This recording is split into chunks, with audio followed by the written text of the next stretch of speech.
Self inductance का formula हम लोगों ने क्या बोला, that is mu not into N square into A into L, ठीक है। और एल का फॉर्मूला हम लोगों ने एक बार देखा था 5/i।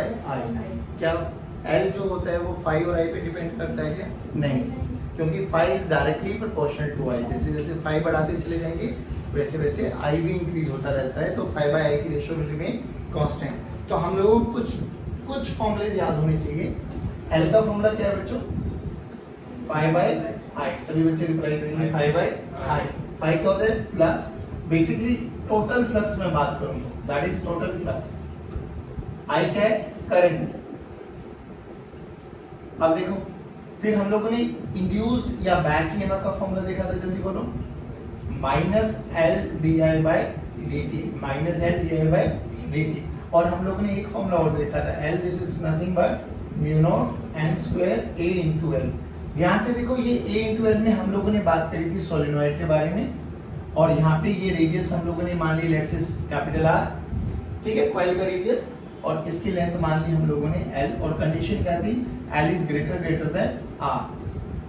अगर L is greater than R है तो हमारे लिए यहाँ पर 3 पैरामीटर्स चलते थे बच्चों, capital N, small n and L. L तो लेंथ ऑफ द सोलेनोइड हो गया, कैपिटल एन है टोटल नंबर ऑफ टर्न्स, और छोटा एन क्या होता है? Number of turns per unit length. और तीनों में क्या रिलेशन था? Number of turns per unit length. जल्दी बोलो, तीनों में क्या रिलेशन था बच्चों? Capital N this is equal to small n into L. ये याद रखना है आपको, ठीक। यहां से एक रिलेशन ये देखो, जो सेल्फ इंडक्टेंस होता है किसी भी कॉइल का, क्या वो मीडियम पे डिपेंडेंट है? यस। क्या वो उसकी कॉन्फ़िगरेशन पे डिपेंडेंट है? यस। बेसिकली क्या उसकी नंबर ऑफ टर्न्स है, क्या उसका एरिया ऑफ क्रॉस सेक्शन है, क्या उसकी लेंथ है। ध्यान से देखने वाली बात है, एरिया इनटू लेंथ क्या होती है? वॉल्यूम। सारे बोलो वॉल्यूम। तो L का फॉर्मूला एक और हो जाएगा, mu naught into n square into v। v is what? Volume. चलो अब देखो, ये जो इंडक्टर है ना बच्चों, जैसे हम लोगों ने रेजिस्टर पढ़ा है, रिप्रेजेंटेड बाय R, सिंबल ये होता है। कैपेसिटर रिप्रेजेंटेड बाय ये, सिंबल ये रहा। और अब एक और नया पैरामीटर आ गया, दैट इज L, इंडक्टर, ठीक है। याद करो, हम लोगों ने सर्किट थ्योरी पढ़ी थी। सर्किट थ्योरी पढ़ते हुए हम लोगों ने क्या बोला था कि किसी भी सर्किट में आपका R भी लगा हुआ हो सकता है, आपका C भी लगा हुआ हो सकता है, आपका L भी लगा, अब L भी लगा सकते हैं हम लोग। अब L लगाते हुए हम लोगों ने क्या किया था? पोटेंशियल डिफरेंस निकालना सीखा था ना, 2 पॉइंट्स के बीच में। यहाँ पे भी लगा सकते हैं हम लोग, जल्दी बोलो। मान लो यहाँ पर आपके पास एक इंडक्टर लगा दिया गया है, एक रेजिस्टर लगा दिया गया है, एक ये हमारे पास बैटरी लगा दी गई है, और ये हमसे बोला गया A और ये वाला पॉइंट है B, और यहाँ पे करंट फ्लो कर रहा है लेट्स से 2 एम्पियर, और यहाँ पे di/dt का रेशियो, di/dt हमें गिवन है बच्चों -1 एम्पियर पर सेकंड। यहाँ पे L की वैल्यू हेनरी, यूनिट हेनरी होती है, मान लो इसकी 2 हेनरी है, और यहाँ पे 2 ओम है इसका रेजिस्टेंस, ये मान लो 10 वोल्ट है। हमसे बोला गया find out potential difference between A and B। पहले बताओ, ये जो di/dt है ये नेगेटिव है, ये मतलब क्या है? di/dt नेगेटिव का मतलब बढ़ रहा है या घट रहा है? बढ़ेगा या घटेगा? बढ़ेगा या घट रहा है? अबे di/dt एक तो पॉजिटिव वैल्यू हो सकती है, नेगेटिव वैल्यू हो सकती है। तो नेगेटिव वैल्यू का क्या इंडिकेशन है?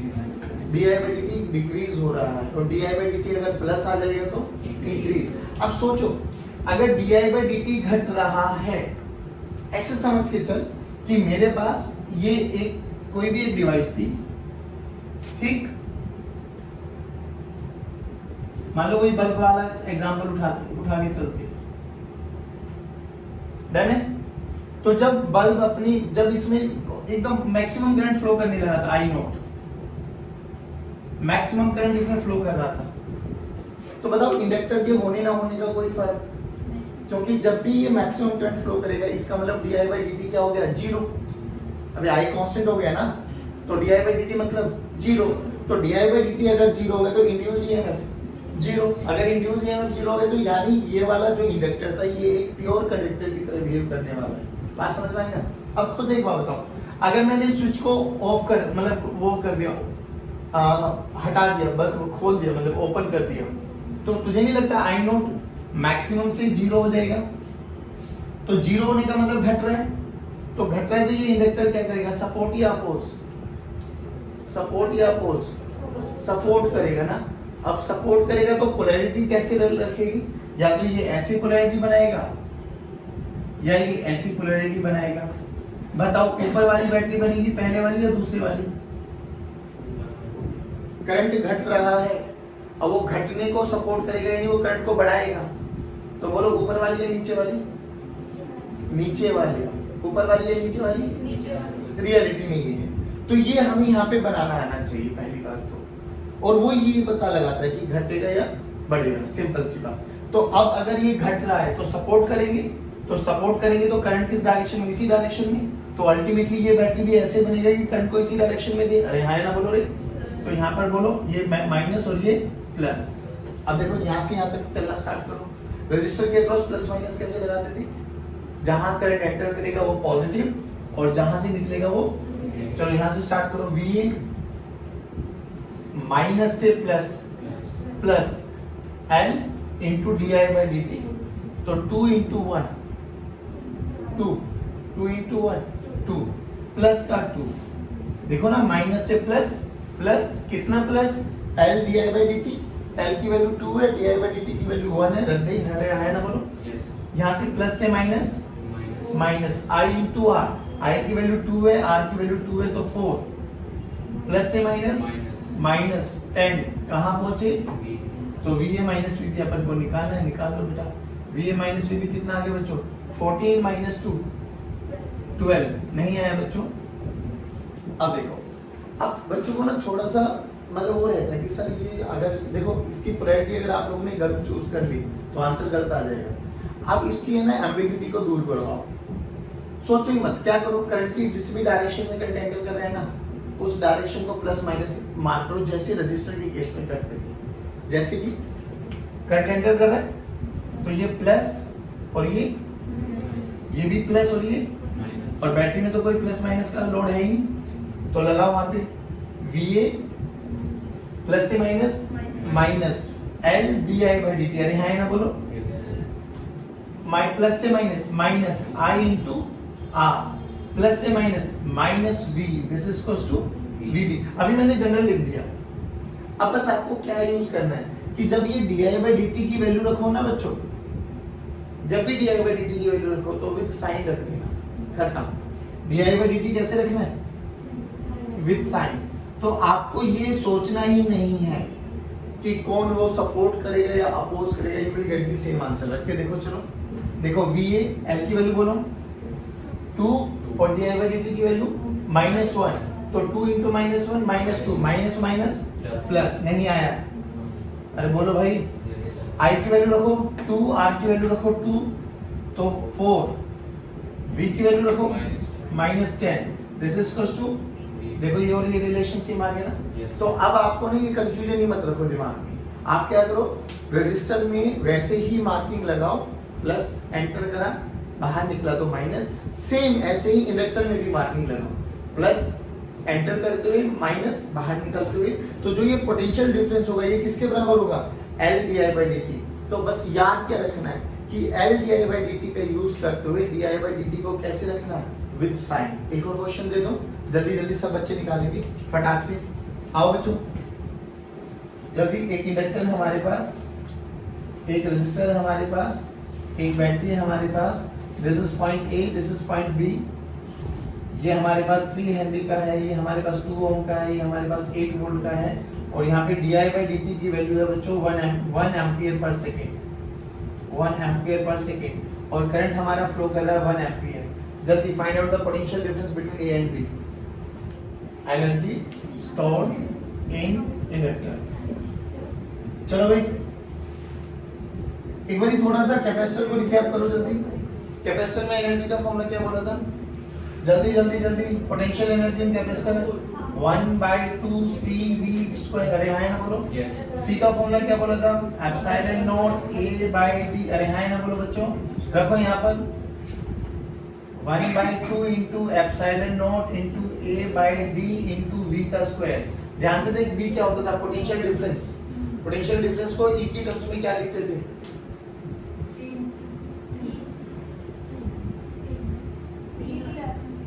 E into R, dV equals to E dot dr minus E dot dr। सब भूल गए हो। V की वैल्यू रखो E इंटू D, यहाँ पे रखो एक बार, जल्दी जल्दी देखो ना, हाफ एप्सिलॉन नॉट ए ई का स्क्वायर इंटू डी का स्क्वायर डिवाइडेड बाय डी, सही है डन। तो ध्यान से देख, इसने इसको मारा, अब ध्यान से देख, area into separation, area into basically volume, तो U का फॉर्मूला देखो, U divided by V, U जो यहाँ पे वॉल्यूम बनी ना उसको डिवाइड कर दिया। ये टर्म एक ऐसी होती है जिसको हम बोलते हैं एनर्जी डेंसिटी। क्या बोलते हैं बच्चों? Energy density. Energy density represented by small u। कुछ फॉर्मूला देखो बस ध्यान से, 1/2 epsilon not E square, that's it, 1/2 epsilon not E square. ये कितना वर्सेटाइल फॉर्मूला है ना, ये इसकी बहुत इंपॉर्टेंस कराई थी आप लोगों को इलेक्ट्रोस्टैटिक्स में, कि अगर कहीं पर भी किसी भी स्पेस में हम लोगों को एनर्जी डेंसिटी पता लग जाए, उसको किससे मल्टीप्लाई कर दो, वॉल्यूम, तो हमें क्या मिल जाएगी, एनर्जी। ट्रांसलेशन था, बहुत इजीली कन्वर्जन था। एनर्जी डेंसिटी अगर मुझे पता है और वहां पे मुझे किस वाले रीजन में निकालना है उसकी वॉल्यूम अगर मुझे पता लग जाए, तो मैं एनर्जी डेंसिटी इनटू वॉल्यूम कर दूंगा तो what we will get, energy density into volume कर देंगे तो हमें क्या मिल जाएगी, एनर्जी। बात समझ में?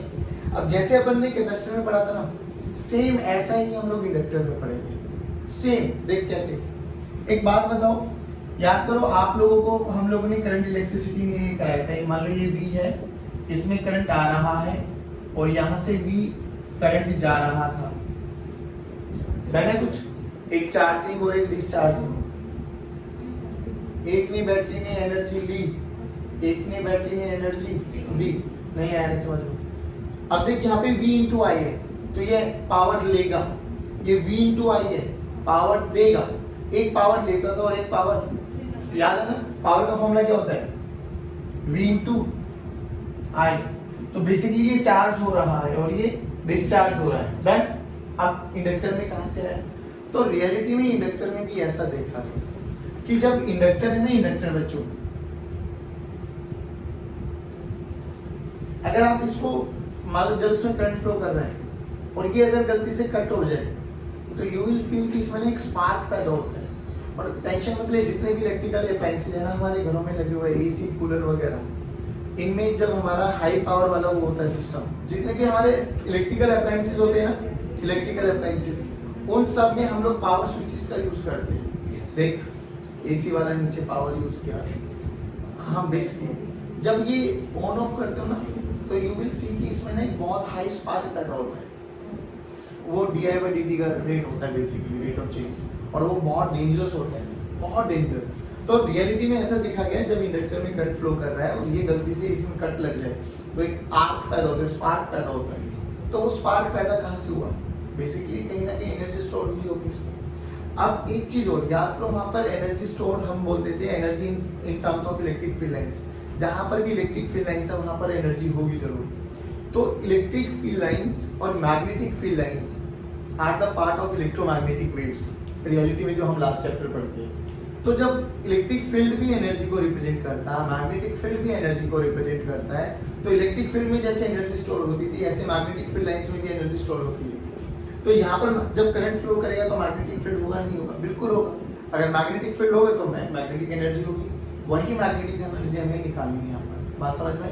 अब उस मैग्नेटिक एनर्जी को निकालते हुए देखो कैसे करना हम लोगों ने, भाई सोच के देख, जब करंट 0 था और करंट मैक्सिमम हुआ I0, ये I मैक्स है, ठीक। जब 0 से मैक्सिमम हुआ तो करंट चेंज हो रहा है yes या no। अगर करंट चेंज हो रहा है तो इसमें बोल मैग्नेटिक फील्ड कितना बनता है, म्यू0 n इंटू आई, सोलेनॉइड म्यू0 n इंटू, तो I चेंज हो रहा है तो B चेंज होगा, B चेंज होगा तो फ्लक्स चेंज होगा, फ्लक्स चेंज होगा तो करंट फ्लो करेगा, और वैसे करंट फ्लो करेगा कि अपने ही कोर्स को। ध्यान से देख, इसमें करंट का इस डायरेक्शन में बढ़ना कोर्स था, तो इसने ऐसी बैटरी को इंड्यूस कर दिया, अरे हाँ ना बोलो, इस बैटरी के अक्रॉस ईएमएफ कितना है, अरे सारे बोलो ये तो इसका पोटेंशियल बना ना, इनटू आई से मल्टीप्लाई कर दो, उस इंस्टेंट पर कितना करंट फ्लो कर रहा था, लेट्स से आई, तो I into L D I by D T. तुम्हें नहीं लगता ये पावर होगी, भाई पावर का फॉर्मूला क्या है, V इंटू, तो यहाँ पे V की value L D I by D T, और करंट कितना फ्लो कर रहा है, I, तो यहाँ पे पावर बोलो, पावर का formula I into L into D I by D T, अरे हाँ ना बोलो बच्चों। अब पावर को हम लिख सकते हैं ना D W by D T, बोलो भाई, तो डी टी ने डी टी को, तो डी डब्ल्यू की वैल्यू देखो एल आई डी आई, क्या कर दो, इंटीग्रेट, कहां से कहां तक, ये L D I by D T कब तक होगा, जब तक करंट जीरो से कहां तक ना पहुंच जाए, आई नॉट, बोले तो मैक्स, तो आई की वैल्यू जीरो से लेके आई की वैल्यू आई नॉट या आई मैक्स में व्हाटएवर जो तुझे लिखना है, और यहाँ जीरो से लेके डब्ल्यू या ई जो लिखना चाहो लिख दो।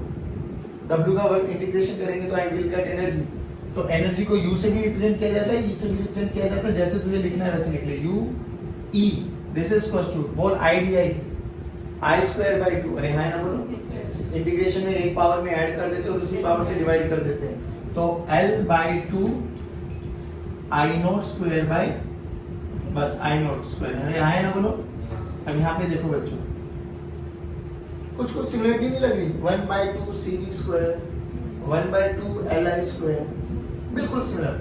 वहां पर कहाँ जो एनर्जी होती थी वो किस टर्म में स्टोर होती थी, in terms of electric field lines. यहाँ पर जो स्टोर होती है वो किसकी टर्म्स में होती है, in terms of magnetic field lines. एक नंबर का क्वेश्चन बना जाता है कि बताओ इंडक्टर में जो एनर्जी स्टोर होती है वो किसके रूप में होती है, मैग्नेटिक फील्ड लाइंस। कैपेसिटर में इलेक्ट्रिक फील्ड लाइंस किसके रूप में स्टोर होती है, यहाँ पर मैग्नेटिक, नहीं आया बच्चों। अच्छा मुझे एक बात बताओ, मैग्नेटिक फील्ड लाइंस,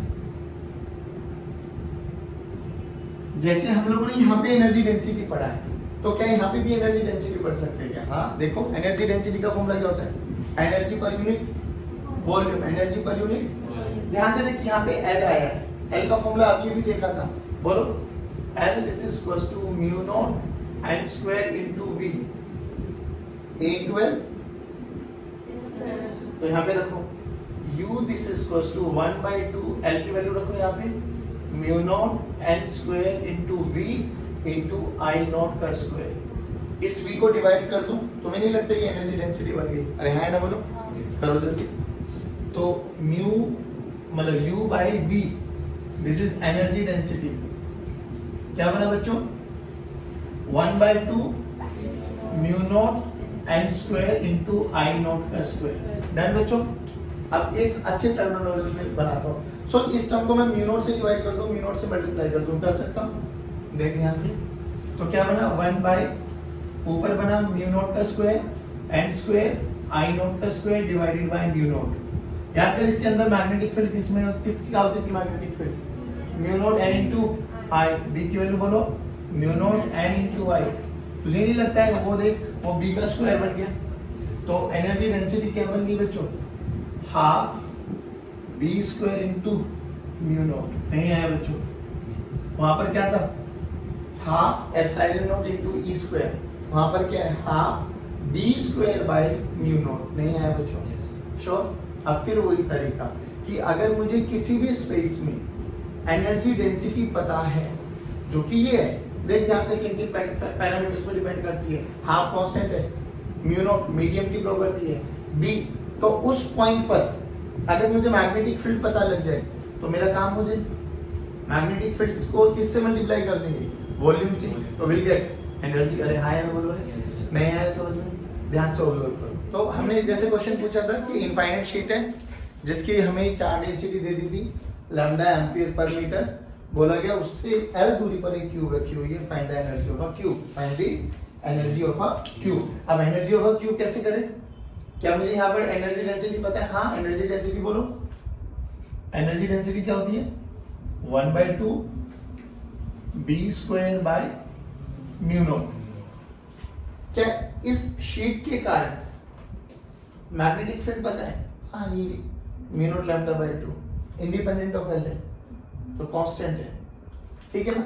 तो यहाँ पे बी की वैल्यू रखो, तो एनर्जी डेंसिटी बोलो बच्चों 1 बाई टू बी की वैल्यू रखो म्यू नॉट का स्क्वायर लैम्डा का square by 2 into mu not. क्या mu naught will cancel out. हमें जिस रीजन की वॉल्यूम वो निकालनी है एनर्जी, क्या उसकी वॉल्यूम से मल्टीप्लाई कर दो एनर्जी डेंसिटी को, तो एनर्जी का फॉर्मूला क्या हो गया, तो 2 इनटू 2 4 ही तो हो गया। अच्छा 4 आएगा, हाँ वेरी गुड। ठीक, तो एनर्जी क्या हो गई बच्चों? एनर्जी हो जाएगा आपके पास energy density into volume of Q. Energy density का फॉर्मूला देखो, mu naught lambda square by H, energy density volume A Q by volume of a Q A Q. ये हमारा आंसर आ गया, खत्म। यानी सिंपल सी बात है, जिस भी रीजन में आपको निकालना है ना एनर्जी, वहां सबसे पहले आइडेंटिफाई करो मैग्नेटिक फील्ड, फिर उस वाले पार्ट पे क्या निकाल दो, वॉल्यूम से मल्टीप्लाई कर दो। सेम ऐसे न्यूमेरिकल्स बनते हैं जब आप लोग ऐसी वर्क में करेंगे। तो इनफाइनाइट शीट ये हो गया, इनफाइनाइट वायर में दो केस पड़े थे, होलो और सॉलिड। होलो के बाहर, सॉलिड के अंदर, याद करो सॉलिड के अंदर कितना फॉर्मूला होता था, mu not J R by 2।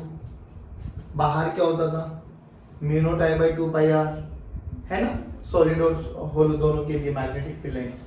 तो वहां पर हमें किसी भी रीजन पे निकालना होता था, यहाँ पे कांस्टेंट था तो हम लोगों ने डायरेक्ट फॉर्मूला यूज कर दिया।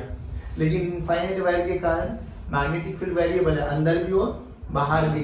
याद करो ग्राफ ऐसा बनाया था आप लोगों ने सॉलिड के लिए, एंड पहले इंक्रीज करेगी फिर डिक्रीज करेगी। होलो के लिए क्या बनाया था आप लोगों ने, अंदर 0 फिर सरफेस पे मैक्सिमम देन डिक्रीजेस।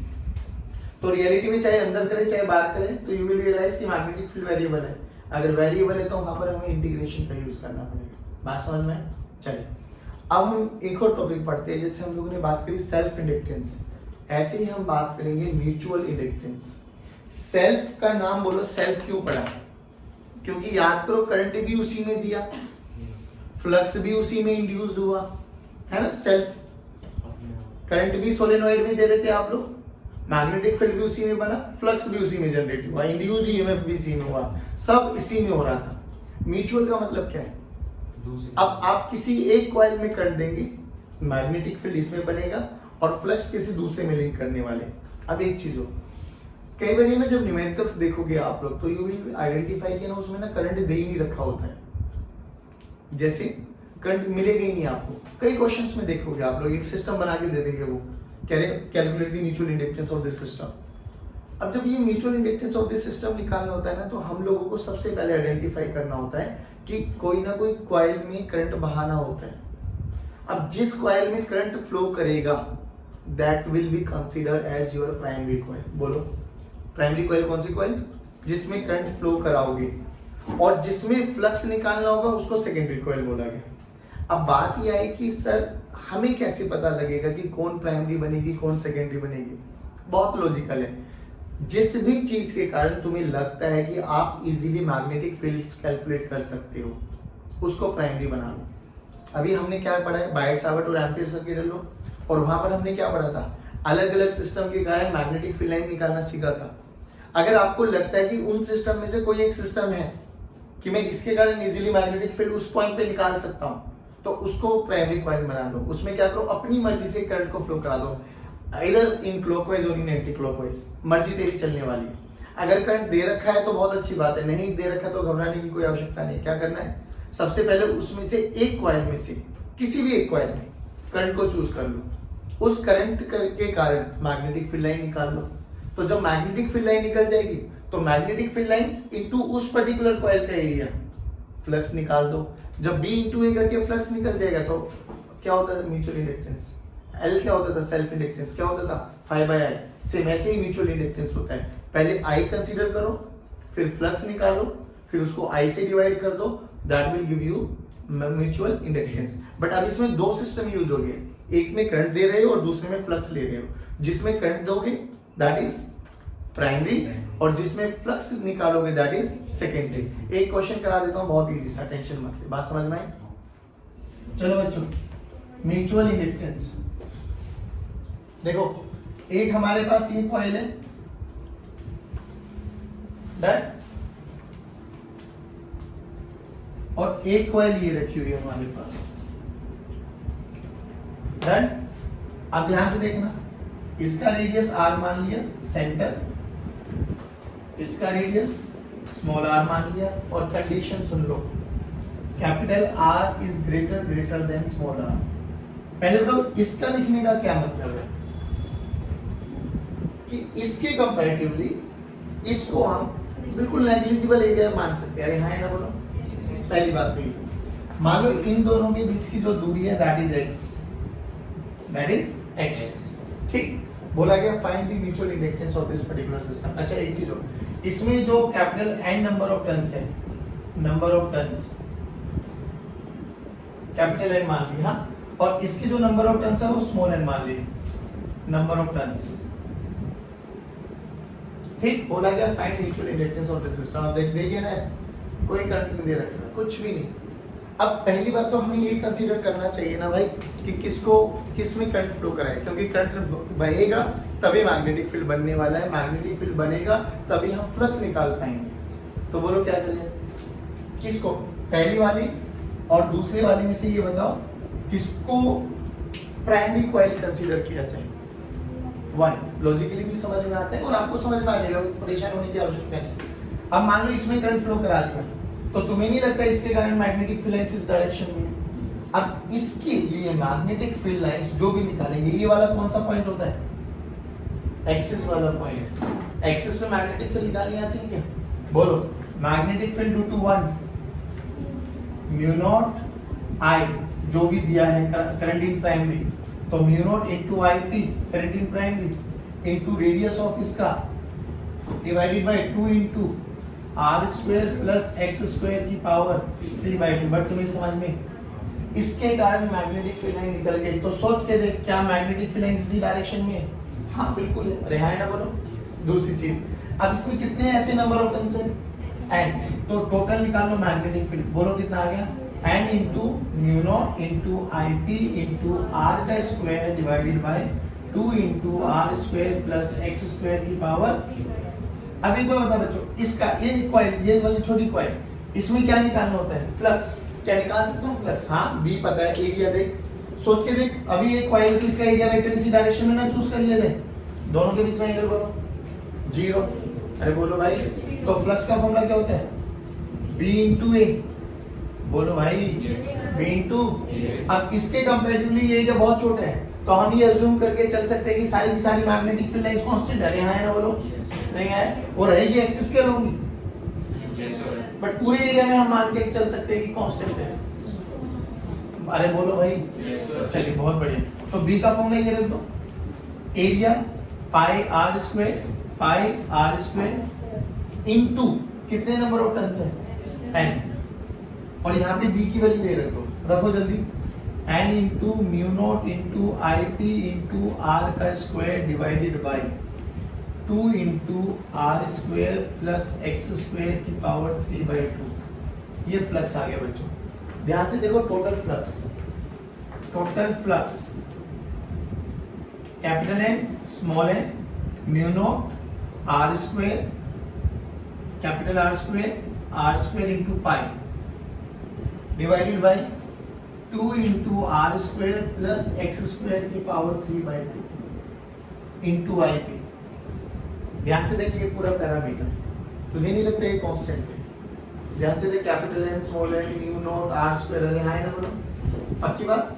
तो ये पूरा का पूरा टर्म कांस्टेंट है ना, ध्यान से देख। तो flux is directly proportional to IP, तो flux is directly proportional to I।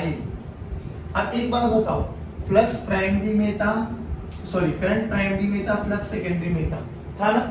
इसको देखो क्या लिखते हैं, तो फ्लक्स इज डायरेक्टली प्रोपोर्शनल के साइन को हटाओ, we write a constant m into IP।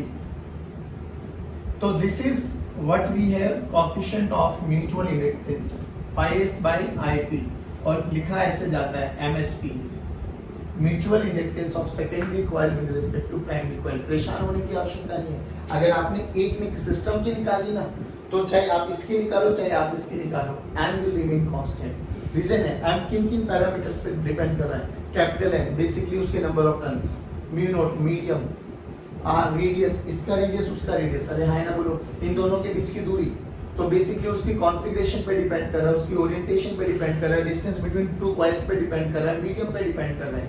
तो चाहे इसका म्यूचुअल इंडक्टेंस निकालो चाहे इसका निकालो, यानी अगर हमसे कोई पूछे एम्पियर्स निकाल के दिखाओ, तो विल आगे प्रूव करेंगे कि दोनों के दोनों क्या होते हैं, बराबर, और इसी को बोला जाता है theorem of reciprocity, theorem of reciprocity इसी को बोला जाता है। एक बार सिस्टम का म्यूचुअल इंडक्टेंस निकालो तो एक के कारण निकालो दूसरा, दूसरे के कारण निकालो पहला, तो will remain always constant. But अभी भी तरीका देखो, जब भी आपको म्यूचुअल इंडक्टेंस निकालना होगा तो म्यूचुअल का पहले नाम समझो, क्यों बोला गया म्यूचुअल? किसी एक में करंट दिया गया, किसी दूसरे में फ्लक्स निकाला गया। सेल्फ क्यों बोला जाता था? जिसमें करंट उसी का फ्लक्स, अरे हाय ना बोलो। और एम कैसे निकाला जाएगा? Total flux by current. वहां पे एल कैसे निकाला जाता था? Total flux by current. Same pattern है, वहां पर भी एन किन किन फैक्टर्स पर डिपेंड करता था? मीडियम पे, नंबर ऑफ टर्न्स, कॉन्फ़िगरेशन पे, मीडियम क्या है, अरे हाय ना बोलो। और यहाँ पर भी उन्हीं सब पैरामीटर्स पे डिपेंड करता है। बात समझ में आ गई? बट अब हमें एक चीज समझ में आ गया, कोई भी सिस्टम मिल जाए हमें 3-4 पॉइंट्स याद रखने हैं। सबसे पहले प्राइमरी कॉइल को सिलेक्ट करना है, वो हम अपनी समझदारी से करेंगे। उसके कारण मैग्नेटिक फील्ड निकाल लेना है, फिर दूसरी वाली कॉइल में फ्लक्स निकाल लेना है, टोटल फ्लक्स निकाल लेना है, टोटल फ्लक्स को करंट से डिवाइड कर देना है, एम मिल जाएगा। एम जो भी सिस्टम का रहेगा that will be always constant. बात समझ में आई? चलिए आज की कक्षा को यहीं समाप्त करते। जय हिंद, गॉड ब्लेस।